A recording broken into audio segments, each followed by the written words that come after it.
Ok, bom dia. Bem-vindo a mais um webinário da Delegação Regional da Madeira da Ordem dos Psicólogos Portugueses.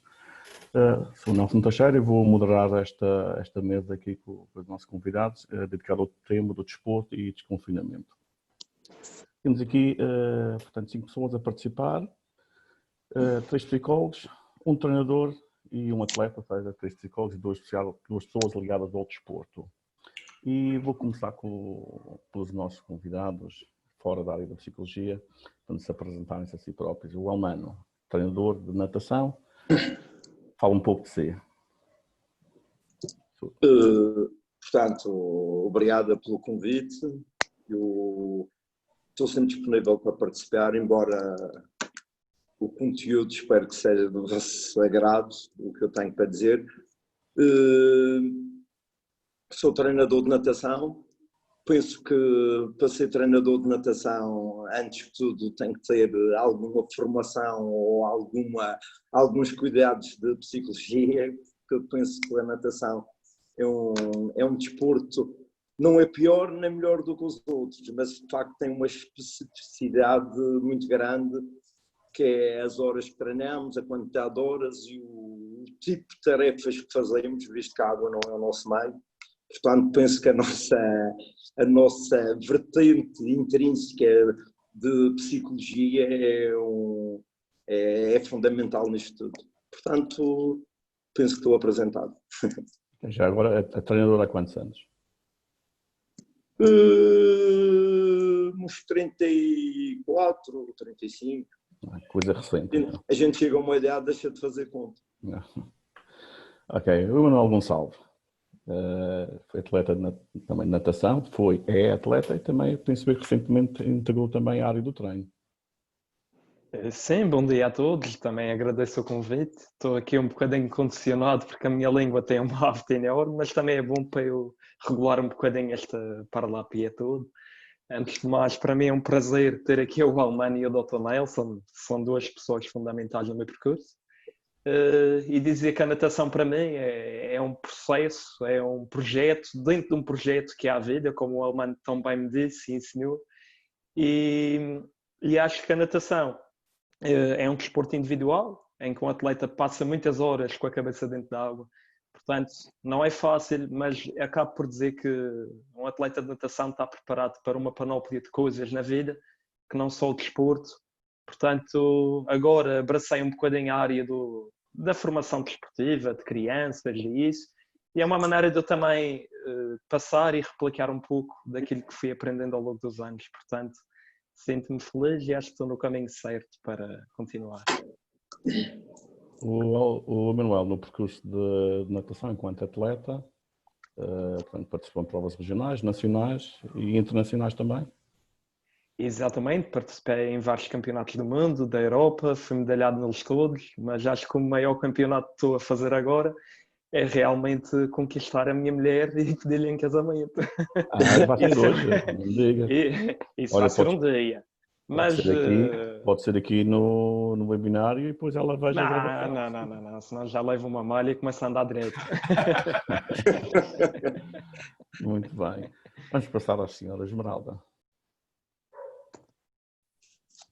Ora bem, eu sou a Esmeralda Gouveia. Em primeiro lugar, queria agradecer o convite da Ordem para estar cá presente, para falar de um tema que me é bastante especial.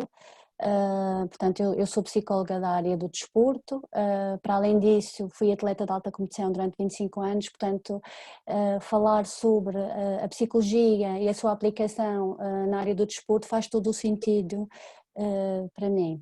Atualmente sou funcionária pública e ao mesmo tempo trabalho em colaboração num ginásio aqui no Funchal, dando consultas de psicologia e de avaliação motivacional, não só aos sócios que frequentam o nosso ginásio, mas também realizando acompanhamento psicológico a alguns atletas que recorrem ao nosso serviço.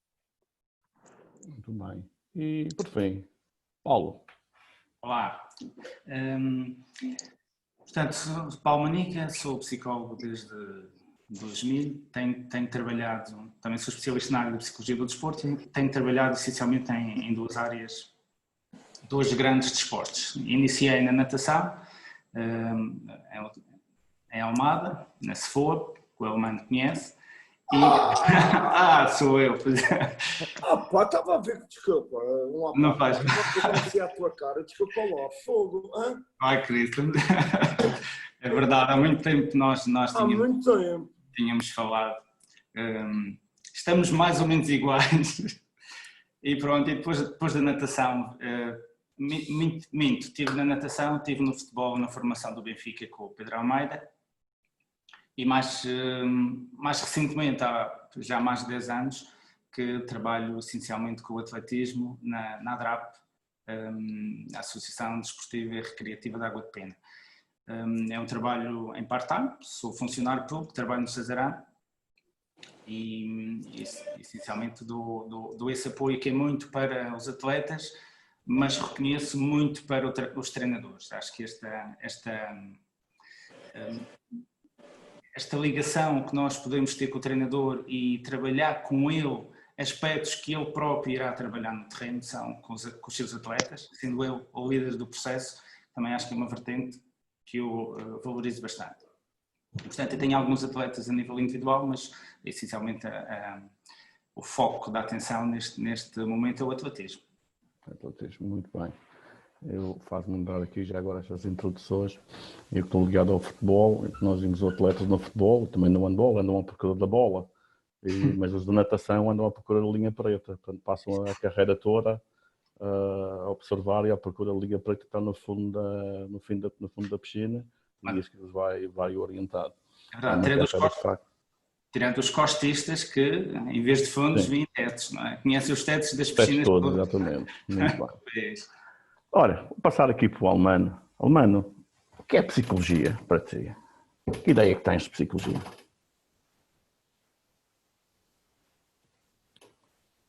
Acho que o Almano ficou aqui com um corte. Congelou. Ele vai entrar e passo então para o Manuel. Manuel, o que é psicologia então para ti?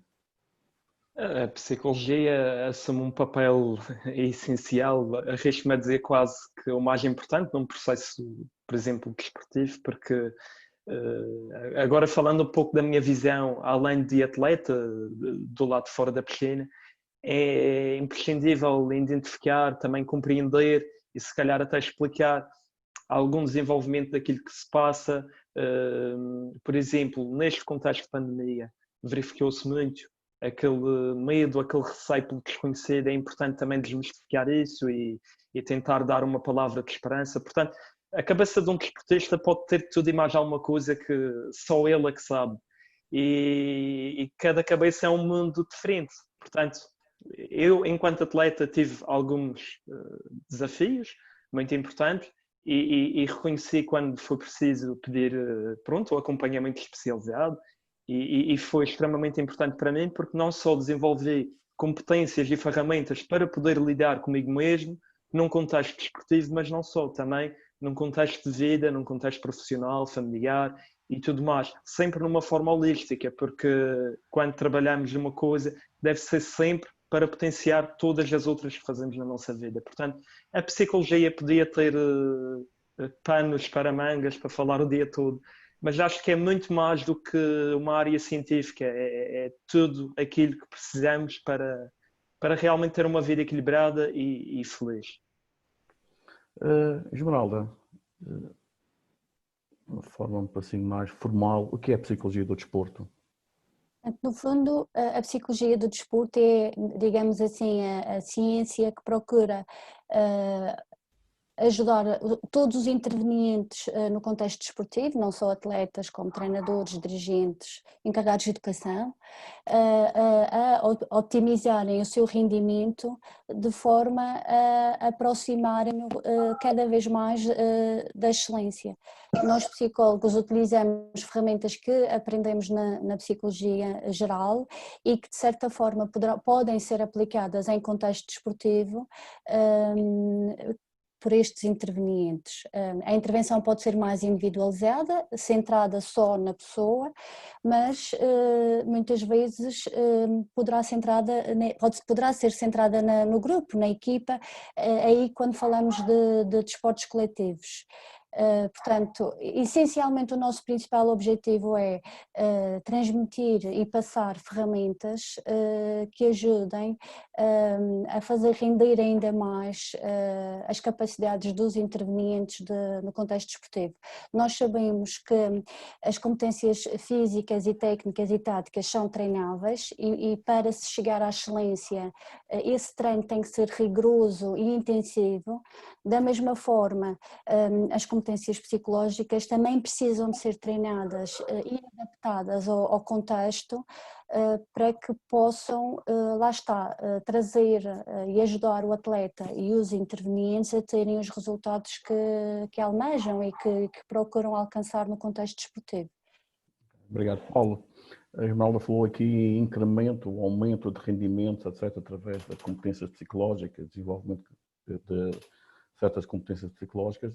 Pode exemplificar alguns? O que é que nós podemos trabalhar nos atletas e nos treinadores, de forma a aumentar ou incrementar o rendimento? Sim, antes disso faço um enquadramento que vai nesta linha, não quero repetir o que disse a Esmeralda, mas na verdade uma das áreas que a psicologia estudou foi tentar perceber o que é que os atletas de elite e os grandes atletas, que estratégias psicológicas é que eles usavam como norma, como rotina, e tentamos ensinar estas competências aos outros. Quais são essas competências? Enfim, sabemos que a motivação, através da formação de objetivos, é uma competência básica. Sabemos que a autoconfiança também, podemos trabalhar isso de várias formas. Ou ter rotinas, por exemplo, é uma forma de trabalhar essa confiança e de dar um enquadramento psicológico que permita ao atleta sentir-se mais confortável na sua rotina, naquilo que é habitual para si e confiar que se funcionou antes vai funcionar a seguir. A visualização mental, que é para mim uma técnica poderosíssima, que permite trabalhar vários aspectos, permite antecipar cenários, permite preparar planos de contingência para situações que possam não correr bem durante a competição, permite depois reforçar aquilo que nós queremos que aconteça e quase que vermos-nos a fazer aquilo que queremos fazer, quer do ponto de vista técnico, quer do ponto de vista tático, do ponto de vista até das emoções que vamos sentindo ao longo da prova, seja ela qual for.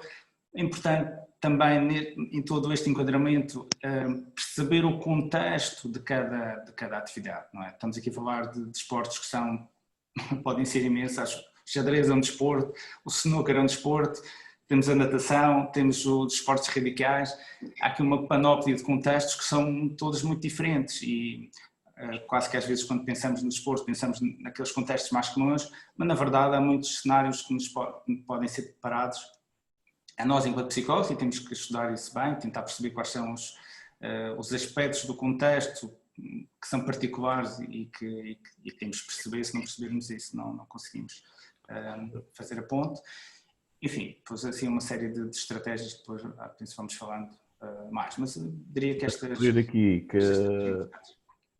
aqui que aquilo que o Paulo e a Esmeralda referiram aqui em termos de técnicas e de competências psicológicas, muitas outras áreas da psicologia já vieram buscar aqui à psicologia do desporto, nomeadamente a imagética, a definição de objetivos, etc., que de facto são ferramentas poderosíssimas. O nosso tema, portanto, é desporto e desconfinamento. Entramos aqui neste tema, vou perguntar ao Almano, antes da quarentena, portanto, em março, antes do primeiro confinamento nós sofremos aqui, o que era o teu dia-a-dia? Portanto, era dar os treinos, a natação nós fazemos treinos biliares, era dar às 6 da manhã. Acordavas a que horas? Acordo às 5 da manhã, portanto, 5h30 ia buscar os miúdos a casa, estes mais próximo da piscina.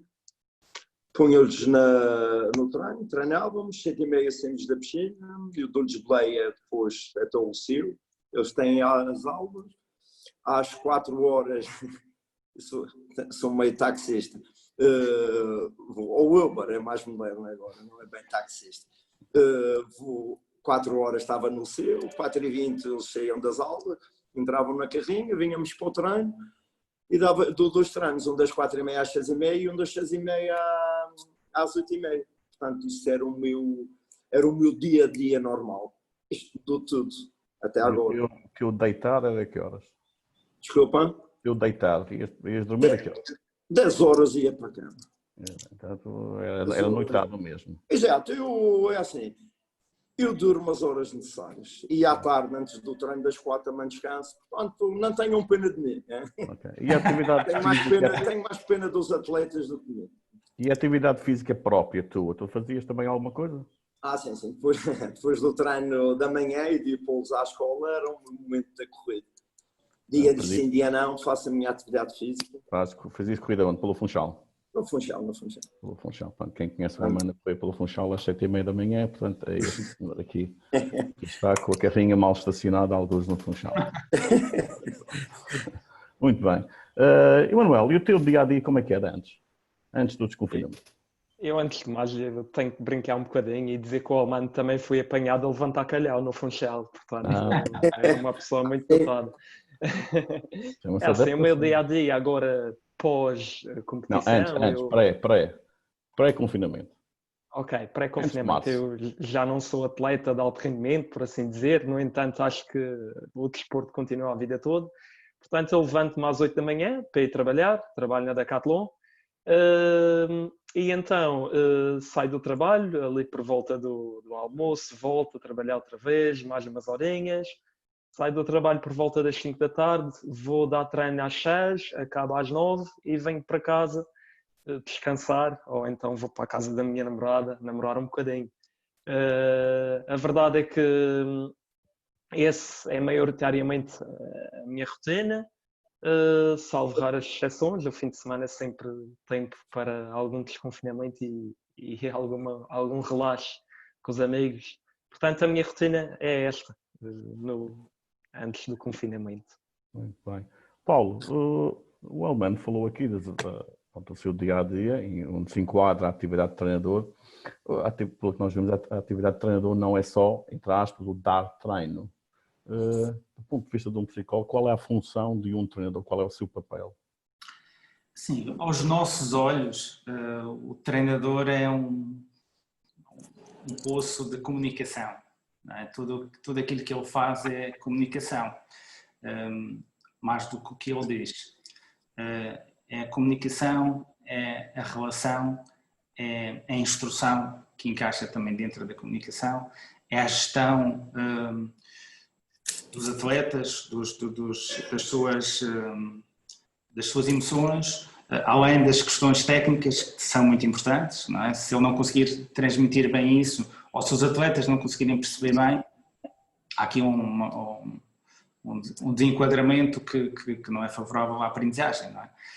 É verdade que há pouco, já agora falávamos na questão da performance, e sim, essencialmente a área da psicologia está muito ligada à performance, mas também está ligada ao desenvolvimento. Não é? E quando falamos em patamares da formação, não nos podemos esquecer disto. Não é? O nosso papel enquanto psicólogos também é para com as pessoas atletas, independentemente da questão, ou muitas vezes independentemente da questão performativa e do desempenho puro e da excelência, porque nem todos os atletas serão atletas olímpicos, não é? E esses também têm o direito a ter um apoio para a sua melhoria individual. O treinador também tem que perceber essa diferença entre os atletas que está a treinar e que têm objetivos muito elevados do ponto de vista da performance e os outros atletas que ele tem que olhar como acarinhar, não é, ao longo do seu percurso e se calhar pôr muitas vezes a fasquia da performance mais baixa relativamente aos outros aspectos da sua vida, e nós temos falado um pouco nesta questão da vida versus desporto, e ele também tem que ter esta capacidade, não é? Muitas vezes o treinador, se for demasiado ambicioso, vai ter a tendência para queimar etapas e para pôr as questões da performance à frente das questões da melhoria e da formação. Mas nós vemos o treinador muito como este elemento de ligação, de comunicação, gestão da equipa, dos incidentes, como é que ele gera o sucesso, como é que ele gera o insucesso, quer dele próprio, quer da equipa, quer dos seus atletas. Essencialmente vejo desta forma. Muito bem. Esmeralda, o que é que os atletas esperam do seu treinador? Eu pegava um pouco nas palavras que o Paulo referiu em relação ao papel do treinador e diria que neste contexto o treinador deverá ser um suporte fundamental aos atletas, na medida em que deverá conseguir criar as condições para que o atleta desenvolva as suas aptidões, possa no fundo melhorar as suas competências a nível físico, mais uma vez técnico e tático. Mas nós sabemos que a intervenção do treinador vai muito para além disso e pegando um pouco naquilo que o Elman disse, o treinador muitas vezes tem um papel para além de técnico, em algumas circunstâncias com alguns atletas é pai, é dirigente, é psicólogo, é professor, é motorista, como disse o Elmano, e bem, e por vezes com esta diversidade de papéis que é suposto assumir, às vezes esquece também das suas próprias necessidades enquanto pessoa, enquanto treinador. E na verdade no seu contexto desportivo tem que lidar com estas diferenças que podem surgir, com a pressão que pode existir pelos resultados, da parte dos pais, da parte de quem gera a equipa a nível de presidência. Portanto, o treinador acaba por ter que, para além de reunir um conjunto de ferramentas que o permitam transmitir as competências dessa modalidade aos atletas, também tem que saber gerir tudo aquilo que anda à volta do desporto, que nem sempre, como sabemos, é saudável. Tem que saber gerir um pouco aquilo que o Paulo disse, perceber, gerir a sua frustração quando as coisas não correspondem àquilo que estaria à espera, quando, por exemplo, um atleta tem um enorme potencial e não liga nenhuma ao desporto, porque às vezes acontece, e se calhar o Elman poderá falar disso, de atletas que teve a oportunidade de conhecer ao longo da sua longa carreira desportiva, que tinham um enorme potencial e não conseguiram, nem quiseram dar seguimento a esse potencial, porque na verdade chegar ao mais alto nível, como sabemos, não é para todos, é só para alguns, e de facto para chegar a esse mais alto nível não chega só, como disse o Emanuel e bem, não chega só a ter as competências físicas, é preciso ter capacidade psicológica para lidar com tudo aquilo que o desporto implica, e nós sabemos que alguns atletas efetivamente não têm essa capacidade desenvolvida, ou então não querem, simplesmente não querem, e enquanto treinadores é preciso saber aceitar também essas diferenças de pensamento. Costuma-se dizer que uma relação para funcionar temos que olhar ambos na mesma direção, e eu acho que no contexto desportivo nós podemos fazer esta comparação. É preciso que todos os intervenientes olhem na mesma direção para que resulte. Portanto, daí que o papel do treinador é de facto um papel muito importante neste suporte e neste levar ao colo, digamos assim, os atletas para que consigam desenvolver ainda mais as suas competências e, de certa forma, acreditar no seu potencial. Então, o treinador, vou concluir que não é só um instrutor, e para o atleta também o seu treinador não é apenas alguém que dá instruções. Portanto, o papel do treinador é muito mais do que isso, e em termos formais, o IPDJ, o Estado português, digamos assim, já definiu um programa nacional de formação de treinadores abrangente às modalidades todas no país, onde a nossa área, a psicologia, tem uma parte muito importante na formação, nos diferentes níveis de formação dos treinadores. Portanto, fica a referência aqui que o treinador não é apenas um instrutor, longe disso. E os atletas não esperam que ele seja só instrutor. Talvez no início, quando começam a sua prática desportiva, mas depois rapidamente vão aprendendo que o treinador é uma fonte de conhecimento e de apoio que vai muito além apenas de instrução. Almano, já voltaste aqui connosco. Quando começou o confinamento, eu lembro, vi-te na RTP, numa entrevista, começou o confinamento, esta tua atividade toda parou, podemos dizer assim? Pois, parou. Já de vez em quando eu desapareço daqui, tenho que chamar alguém para me conectar, que eu desconecto, não sei porquê. Portanto, vou tentar abordar aqui várias coisas que foi falado até agora. A tua atividade parou, foi isso? Vocês deixaram de ter treino? Exato. Sim, mas nós fomos sempre adiando, porque aquilo, no princípio, ninguém estava à espera desta gravidade. Nós tínhamos de campeonatos nacionais 3, 4 semanas depois da entrada do confinamento. E aquilo foi sempre adiando. Eu nunca acreditei que isto parasse, de facto. Foi uma coisa... E os atletas sempre, será que vamos aos nacionais? Será que não vamos aos nacionais? Era uma ansiedade. Era a ansiedade de nós estarmos a preparar a segunda competição mais importante da época de inverno. E a seguir a ansiedade se nós de facto nos íamos competir ou não. Não foi fácil gerir esta emoção, quer minha, quer dos atletas. Mas de repente caiu a bomba e de facto nós não íamos aos nacionais e tivemos que ficar em casa e não é fácil. Eu não estou-me a chamar velho, mas com a minha idade, penso que em 34 anos de 34, 35 ou 30 de treinador, foi a primeira vez que eu não participei nos campeonatos nacionais. E foram muitas horas, muitos treinos, muitos metros. Pronto, não é a coisa mais importante da vida, como o Emanuel disse, e eu costumo dizer, a natação é um projeto dentro de um projeto de vida, não é um projeto de vida, é um complemento do projeto de vida. E quando o projeto de vida estava ameaçado com esta pandemia, os outros projetos deixam de ter grande significado e o projeto de vida passa a ser o objeto principal disto tudo.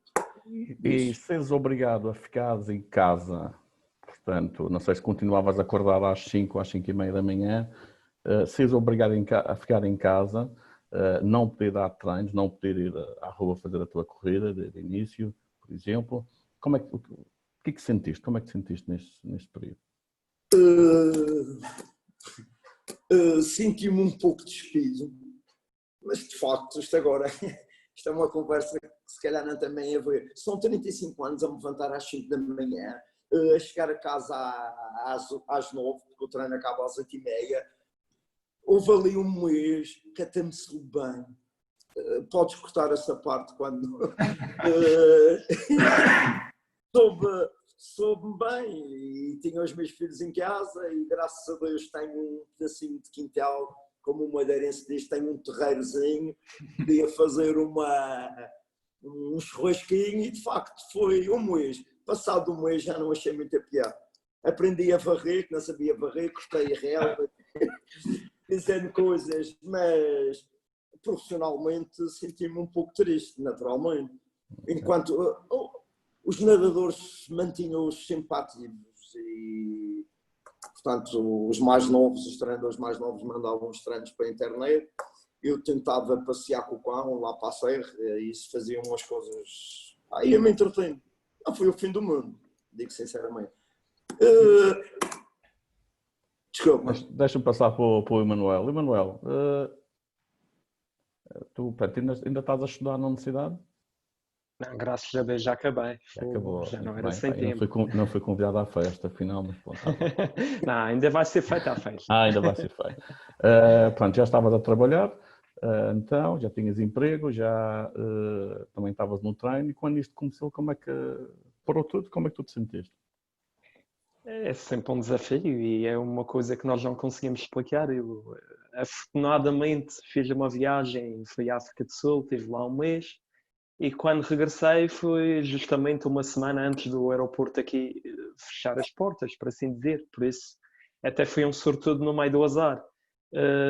Mas com tudo isso, tive que me confinar durante 14 dias em casa para perceber se tinha ou não algum sintoma. E tudo isso gera alguma ansiedade, não é? Pelo desconhecido, porque ninguém sabe o que é que isto realmente é, nem a Organização Mundial de Saúde consegue dizer onde e quando é que isto poderá ter algumas repercussões a nível da saúde. Eu tenho uma doença rara e autoimune, que é o Guillain-Barré.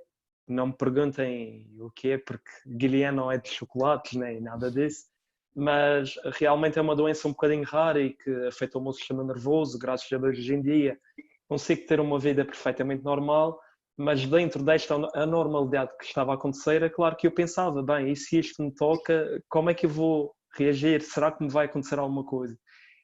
Portanto, a nível de trabalho, tive um mês em casa,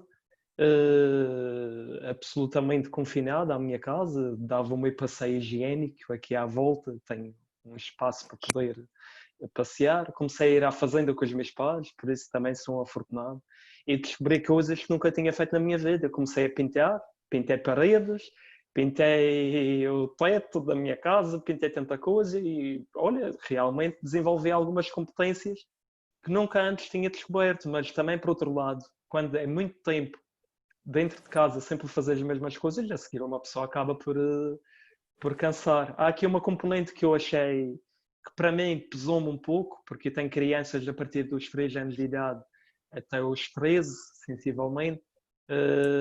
Tenho alguns atletas, pronto, desportistas com algum tipo de deficiência incluídos dentro do seio desses meninos que aprendem a nadar, e fez-me alguma confusão não poder.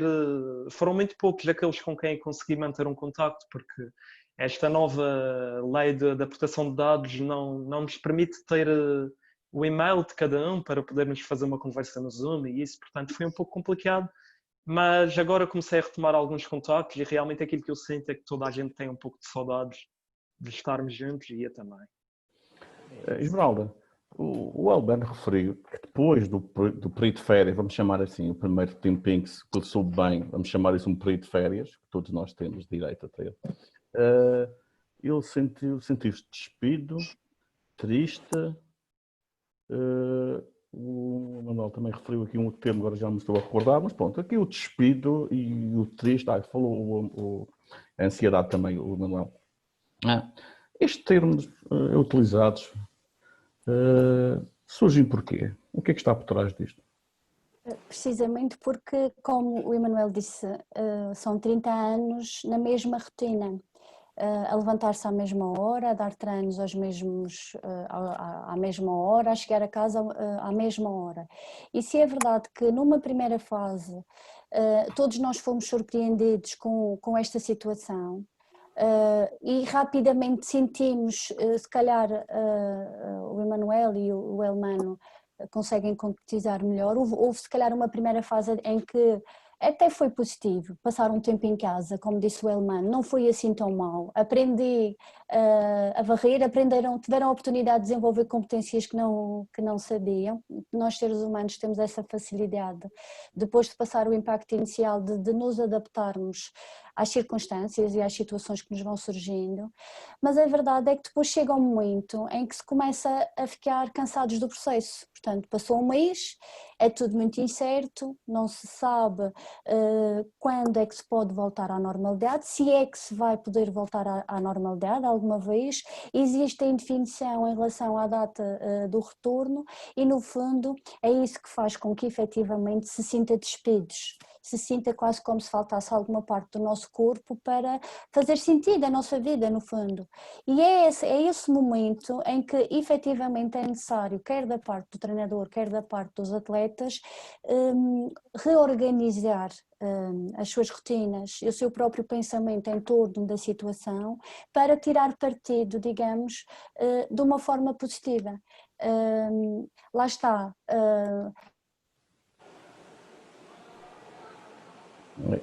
O som da Esmeralda foi o... Peço desculpa, eu desativei o som sem querer. Mas existe se calhar uma fase em que é preciso avançar, é preciso definir um plano de intervenção. Mesmo sendo uma circunstância em que não podem voltar todos à piscina, em que os atletas não podem voltar ao treino, o que é que os atletas e o que é que os treinadores podem fazer para continuar a manter este contacto, continuar a praticar exercício físico face às situações e às condições que efetivamente estão a acontecer. Daí essa tal dificuldade em se adaptar ou em sentir que falta qualquer coisa para fazer sentido. Isto é quase como tudo, nós seres humanos habitualmente somos muito insatisfeitos e quando estamos com uma rotina diária demasiado intensa e cansativa, quantas vezes damos por nós a pensar, dava-me jeito uns dias em casa, dava-me jeito de ter umas fériasinhas, agora que calhavam bem. Esta circunstância foi inesperada e efetivamente numa fase inicial até nos deu jeito ficar uns dias em casa porque até soube bem para recuperar energias, mas depois começou a cansar. E começou efetivamente a desgastar e a criar uma certa ansiedade e uma certa dificuldade em perceber se esta é uma situação incerta, se é uma situação temporária, se brevemente, se já podemos pensar em termos de futuro, o que é que podemos planear, e com certeza que este momento, esta fase de transição não deve ter sido fácil, nem para os atletas nem para os treinadores. Paulo, a Esmeralda falou aqui num ponto essencial que é a rotina. A rotina de facto é importante para o ser humano e é importante para o treinador e para o atleta na prática desportiva. Sem dúvida. Concordo na íntegra com o que disse a Esmeralda. E sim, nós somos um animal de hábitos e acho que esses hábitos dão-nos a tranquilidade de não termos que pensar demasiado em tudo aquilo que fazemos, não é? Tal como a nossa memória, nós temos algumas heurísticas ou enviesamentos de memória, mas são automatismos que nós criamos para facilitar o processo e para não gastarmos muita energia com cada processo que fazemos. Eu acho que as rotinas encaixam um bocadinho aqui neste nosso modelo de poupança de energia, por um lado, que é, se eu fizer sempre a mesma coisa, com o mesmo ritual, com o mesmo hábito, eu não tenho que pensar muito mais sobre isso, não é? Eu liberto a minha cabeça para pensar noutras coisas. E tudo o que está à volta daquele processo, com as rotinas, é criar alguma estabilidade, alguma confiança. Portanto,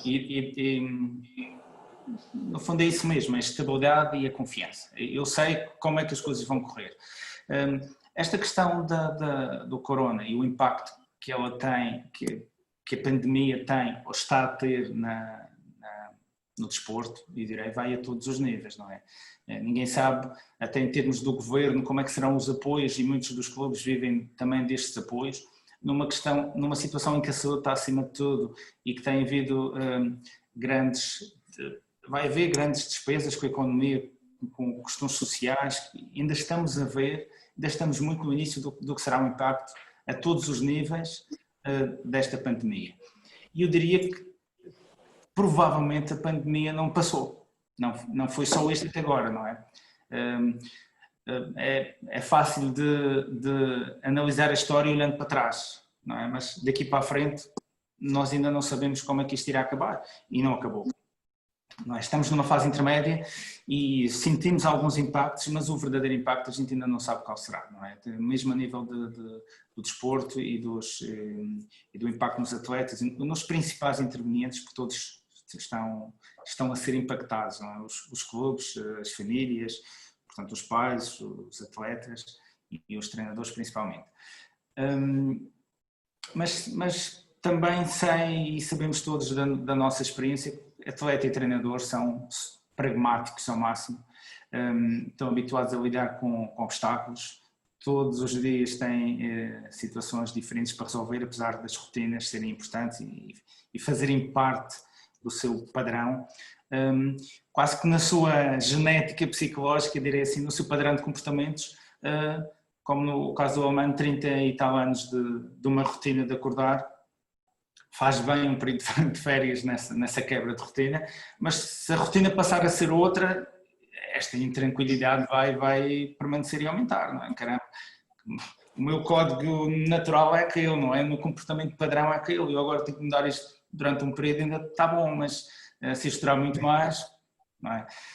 Começa a cansar, começa a ser difícil de gerir, mas acredito que sim, que são pessoas pragmáticas, vão focar com certeza naquilo que são os aspectos que controlam da situação. Nós não controlamos a pandemia, não controlamos se vai aparecer vacina, se não vai, quando vai, mas controlamos muita coisa. Deixa-me dar um exemplo que eu às vezes parece demasiado corriqueiro, mas o Cristiano Ronaldo acho que é um belíssimo exemplo daquilo que um atleta pode ser e deve ser do ponto de vista psicológico. Ele esteve confinado, esteve aqui, fez, acho eu, tudo, ou quase tudo o que podia para melhorar algumas das suas competências. Treinou mais fisicamente aqui do que provavelmente, e isso até seria difícil de imaginar, do que treina no clube. Não teve na relva, não teve na corrida, não teve no treino com os colegas, não teve no treino tático, mas treinou outras coisas. E aparentemente não se perdeu muito, não é? Ele não perdeu muito em termos da sua performance. Portanto, ele usou, a Esmeralda disse bem, não é? Isto também é uma oportunidade para desenvolver outras competências por um lado, mas mesmo quem esteja a pensar na questão do desporto, não é que compensa uma com a outra, mas há muita coisa que se pode ainda fazer. No caso da natação, claro, não podem, nem todos têm a oportunidade de nadar em casa, penso que poucos terão, e não é a mesma coisa, mas há outros tipos de treino e há o trabalho mental. Falamos há pouco da visualização mental. Isso, nesta fase, é uma ferramenta ainda mais poderosa, não é? Por um lado, reformular os objetivos para as circunstâncias atuais, que, recorde-se, a palavra que mais pensamos realisticamente quando pensamos nesta fase é incerteza. Na verdade, não sabemos o que é que vai acontecer. Agora, nessa incerteza, temos uma certeza, é que se calhar, não havendo Jogos Olímpicos, quem teria objetivos para os Jogos Olímpicos tem que os adiar. Em alguns casos, isso até foi bom, porque quem estava longe ou perto, mas ainda não tinha atingido os mínimos, vai ter uma nova oportunidade. Mas, por outro lado, quem já tinha 30 e poucos anos e que esta seria a última oportunidade, não sei se vai conseguir manter a motivação por mais um ano e fisicamente estável por mais um ano. Portanto, o impacto disto não foi igual para toda a gente. Dependia. Rotinas, então, fundamental aqui. Mano, o tempo que tiveste em casa, pelos vistos, ainda conseguiste manter um certo contacto com os atletas, certo? Sempre. Há alguma coisa que algum atleta, sem identificar ninguém, claro, alguma coisa que tenham dito que tenha chamado a atenção a ti, ou que tenha criado maior impacto? Houve uma situação engraçada. O atleta era... nós às vezes somos como os pais para os atletas, insistentes, estuda, tens que estudar, correr bem o texto, há uma pressão em cima do atleta, mas o atleta era para treinar. Treina de manhã, treina à tarde, vai ao ginásio, não sei o quê. De repente, nós libertamos um pouco o atleta. E o atleta sentiu-se perdido. Não sei se estão a acompanhar. Então, a vontade deles era maior do que anterior. Antes do confinamento, nós insistíamos, atenção, os treinos, os ginásios, tens que fazer, tens que alongar, tens que aquecer antes de ir ao ginásio, tens que aquecer antes de ir à aula, tens que chegar. Nós fazíamos uma certa pressão. O atleta deixou de sentir essa pressão. De facto, os objetivos ficaram um pouco distantes e dispersos, e eles tentaram conquistar pelo treinador esse insistir. Não sei se estão a perceber o que eu estou a dizer. Eles sentiram-se, então, agora já ninguém briga comigo, já ninguém exige nada, então procuraram o treinador. Estão a perceber? Foi uma coisa que eu achei. Por exemplo, eles agora atualmente estão motivadíssimos. Que eu pensei que eles iam se desligar, não, estão entusiasmadíssimos. Mas eu queria abordar mais umas coisas, Nelson, se me permites, coisas que têm falado aqui, que era a maneira, a parte de psicologia do treinador, como é que usamos a psicologia no treino. Eu tenho uma filosofia própria, se calhar toda a gente tem isto, mas eu não falo muito com um treinador sobre isso. Na modalidade de natação, devido à exigência da modalidade, a primeira coisa que eu tenho que fazer é torná-los amigos. O Emanuel sabe disso. O atleta, para treinar a este nível, há atletas que não são de alta competição, mas fazem treino de alta competição. O nadador faz treino de alta competição. Desde os juvenis fazem, não são atletas de alta competição, alguns são. Portanto, para treinarmos a este nível, tu deste o exemplo do Ronaldo. O Ronaldo é profissional, é o trabalho dele. O que ele fez aqui, para mim, não vale nada. Vale mais os meus atletas têm algo e que não recebem nada. Portanto, eu para eu exigir para serem bons atletas, eu tenho que torná-los amigos. Mas são mesmo amigos, não é falsa amizade, é mesmo amizade. E então depois eu trabalho, assim, posso brigar, posso exigir, posso me preocupar com a escola também, que eles sabem que eu me preocupo com a escola, porque a amizade é sincera. E para treinar a este nível, ou o nível que eu treino, média alta competição, eu tenho que ser amigo do atleta. Isto é uma coisa, o Emanuel sabe isso, eu não consigo, isto é verdadeiro, isto não é da boca para fora. Portanto, é a minha estratégia. É outra estratégia, traçar objetivos. É impossível nadar às 6 da manhã e à tarde e ir ao ginásio sem um objetivo. É impossível. Portanto, todos os meus atletas, eu tiro da água a meio de um treino e digo assim: porquê estás a treinar? Porquê quer fazer um 0-0? Porque eu quero ser campeão nacional. Senão ele não está aqui dentro. Não consegue estar aqui dentro. É uma coisa, portanto, o objetivo para mim é a parte fundamental. Outra coisa que eu, desculpa lá os psicólogos que estão aqui, eu ao longo destes 30 e tal anos tenho muitas formações de psicologia e há uma coisa que vocês ainda não resolveram. O Estado, como existem os fisioterapeutas, o Estado tinha que meter um psicólogo aqui. Porque eu já estou farto, entre aspas, de palestras e de falar e a importância, a seguir dá o exemplo do Ronaldo, a seguir o exemplo do Federer, do tênis, isso não me interessa. Esses têm um psicólogo, têm um nutricionista, têm um fisiologista, têm tudo. Esses são profissionais, isso não é desporto, isto é profissão. Agora, nestas modalidades que os miúdos treinam às 6 da manhã, vão para a escola, almoçam um hambúrguer, a gente tenta que eles não almoçam.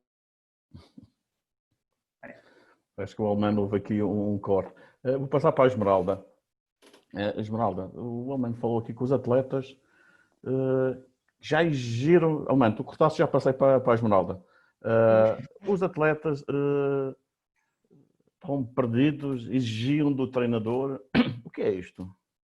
Portanto, no fundo, mesmo nesta fase de confinamento, e com certeza que o Elman há de concordar comigo e o Emanuel também, uma vez que já é treinador, mesmo nesta fase de confinamento em que as piscinas estiveram fechadas, foi necessário continuar a ser treinador. Foi necessário continuar a desenvolver junto dos vossos atletas uma rotina semanal, ensinando-lhes que tarefas é que poderiam realizar e tentando, de certa forma, adaptar os treinos que eles realizavam em casa às próprias condições que os atletas tinham. Portanto, imediatamente foi necessário criar e desenvolver um plano de ação para cada atleta, definindo objetivos claros. Ok, é uma situação atípica, é uma situação que nós não conseguimos controlar, vamos então centrar nos aspectos que dependem de nós e continuar a treinar em casa, continuar eventualmente a visualizar vídeos de competições anteriores que participou ou de atletas aos quais gostaria de poder atingir os mesmos resultados, são competências que podem continuar a ser desenvolvidas através desta forma, tentando de certa forma continuar a desenvolver a autonomia do atleta e dando-lhe a responsabilidade para continuar a treinar, continuar a desenvolver essas competências mesmo perante estas situações atípicas. E aqui eu gostaria de acrescentar também um aspecto muito importante que o Elman falou em relação à psicologia do desporto, e na verdade nós temos aqui 3 psicólogos da área do desporto que há muitos anos andam a tentar largar uma sementinha na área do desporto, mas que infelizmente no nosso contexto, no contexto regional em que vivemos, infelizmente ainda não foi possível dar esse passo para que nós possamos trabalhar a tempo inteiro nesta área.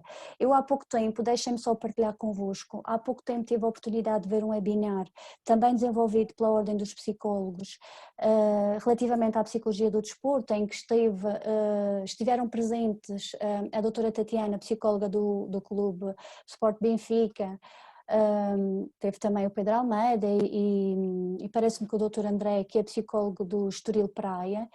E a doutora Tatiana disse uma coisa que aqui na Madeira é impensável. Portanto, o Benfica tem 8 psicólogos a trabalhar na equipa. Portanto, aqui... Devia ser obrigatório.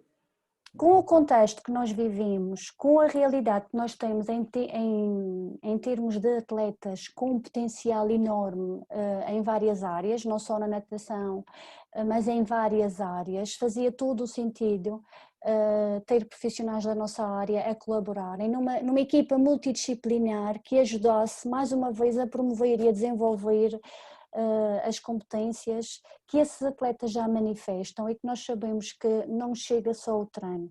É preciso este apoio não só ao atleta, mas muitas vezes ao treinador, que passa muitas horas e que é, como disse, é pai, é professor, é um pouco de tudo, é confidente, e é preciso também aprender e saber lidar com estas variantes que podem acontecer em contexto do desporto e que o psicólogo pode, de certa forma, ajudar, não digo a atenuar, nós não temos a capacidade de resolver os problemas dos outros, mas se calhar podemos transmitir e passar algumas ferramentas que podem ser facilmente adaptadas e desenvolvidas em contexto desportivo. Vou só referir aqui um aspecto alemão. Eu trabalhei muitos anos no Instituto do Desporto e o meu primeiro projeto, quando lá entrei, portanto, era trabalhar, apresentei o projeto para trabalhar com certos atletas, certas modalidades, etc. E houve uma pessoa destacada, digamos assim, dentro do Instituto, que também era treinador e que não aprovou o projeto porque dava o seu exemplo dizendo que eu não quero que era um psicólogo a falar com os meus atletas. Quem fala com os meus atletas sou eu. Já foi há muitos anos, mas a partir daí já foi um bocadinho boicotado e a função do psicólogo lá no Instituto passou a ser atender situações de emergência.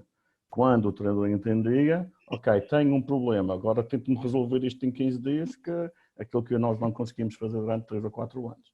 Era um bocadinho por aí. Emanuel, os teus atletas durante o confinamento, conseguiste contactar com eles? Falaste aí no problema dos e-mails, etc., mas ainda houve algum contacto ou não?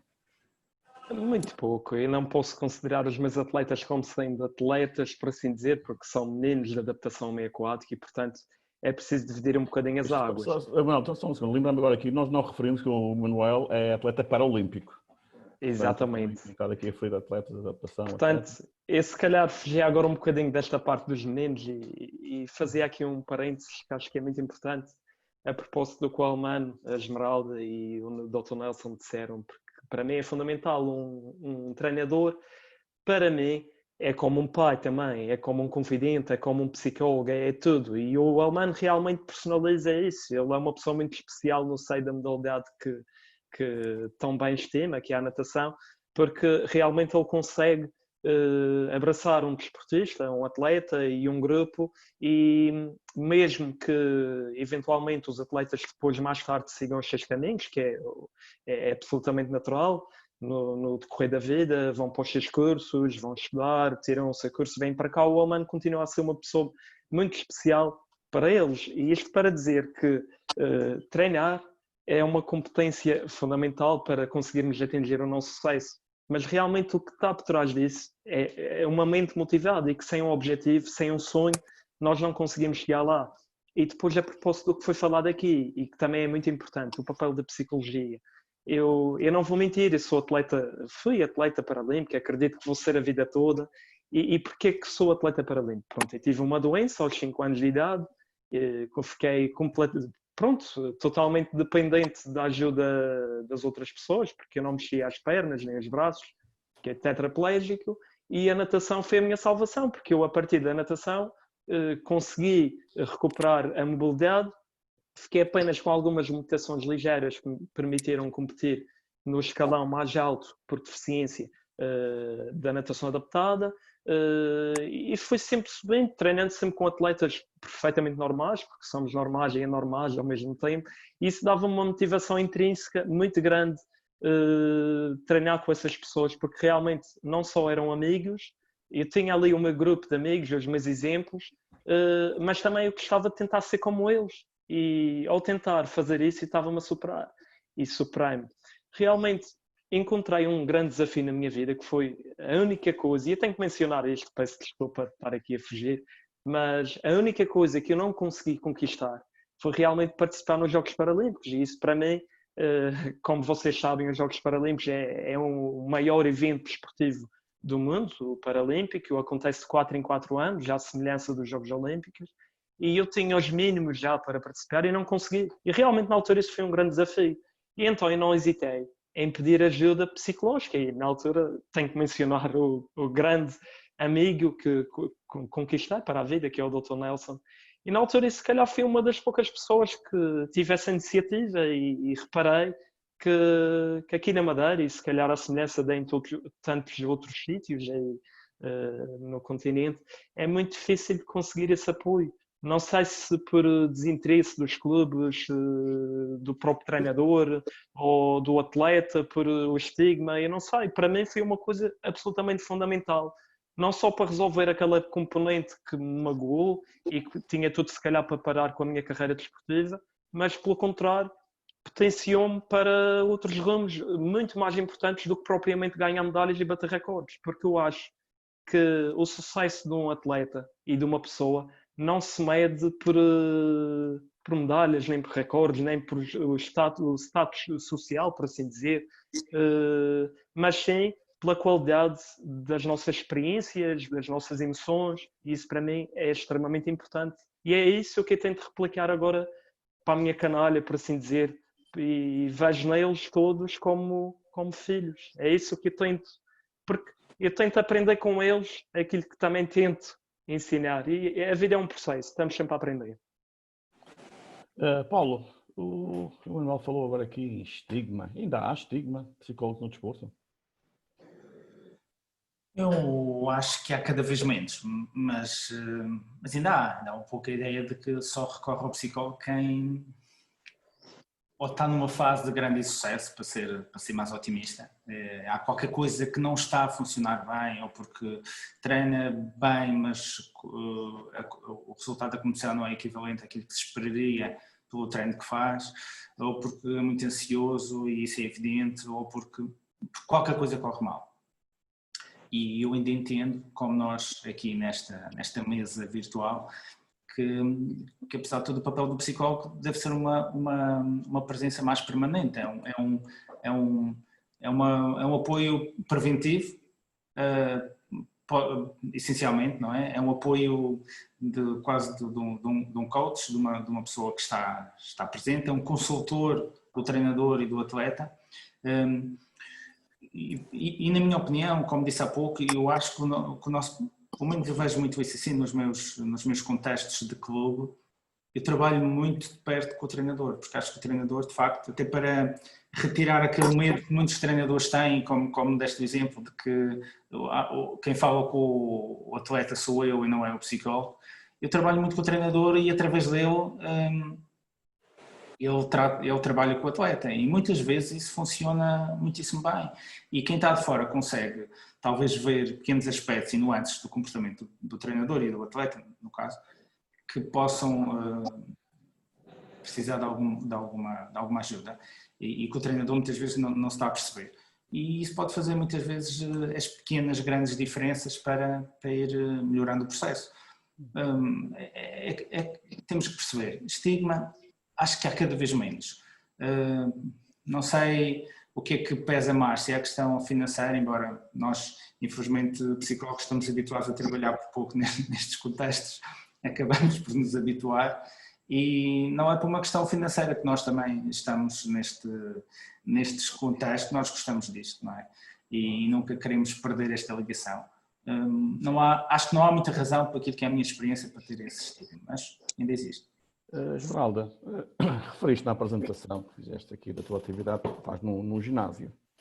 Esta questão do estigma, notas isso de uma forma assim camuflada entre os utentes do ginásio ou não? Bom, nesse contexto em particular... Só concluir, ou então já é moda ter um psicólogo lá, ir consultar o psicólogo no ginásio? Neste contexto, no contexto aqui, no ginásio onde eu trabalho, e segundo a realidade aqui da Madeira, é o único ginásio que tem um psicólogo a colaborar, portanto, aí não sei se poderá dizer que é um estigma ou não, poderá-se dizer que não é um profissional necessário ainda. Portanto, no contexto do exercício físico fala-se de treino, fala-se de personal trainers, fala-se da importância da nutrição e esquece que, ok, podemos ter o melhor PT, podemos ter o melhor plano alimentar, mas se as nossas competências psicológicas estão a falhar, se nós não estamos focados e comprometidos na tarefa, o resultado poderá não ser aquele que se espera. Então, o meu trabalho neste contexto passa essencialmente por ajudar as pessoas a transformarem, no fundo, o compromisso ou os objetivos que as trouxeram para a prática de exercício regular em compromisso, dando-lhes ou lhes passando as ferramentas que os vão ajudar a operacionalizar essa mesma atividade desportiva regular em conjunto com outras tarefas que efetivamente têm no seu dia-a-dia, tarefas profissionais, tarefas familiares que implicam a tal conjugação e gestão do próprio tempo. Portanto, nesse contexto, essencialmente o meu papel é esse. Claro que depois, quando se proporciona, a intervenção poderá ser mais clínica, dependendo das problemáticas que as pessoas possam apresentar e por vezes nós precisamos atender primeiro as emoções, ajudar as pessoas a controlarem a parte emocional, para depois então serem capazes de treinar com afinco e focar-se nos objetivos que efetivamente definem para si. Obrigado. Almano, já estavas aí com a emenda, a mostrar a emenda do almoço, no panfleto. Depois do confinamento, do desconfinamento, voltaram aos treinos. Como é que foi isso de voltar ao treino? Foi como saltar o cão? Exatamente, motivadíssimos. Os atletas, não sei se é por não terem aulas também, aulas presenciais.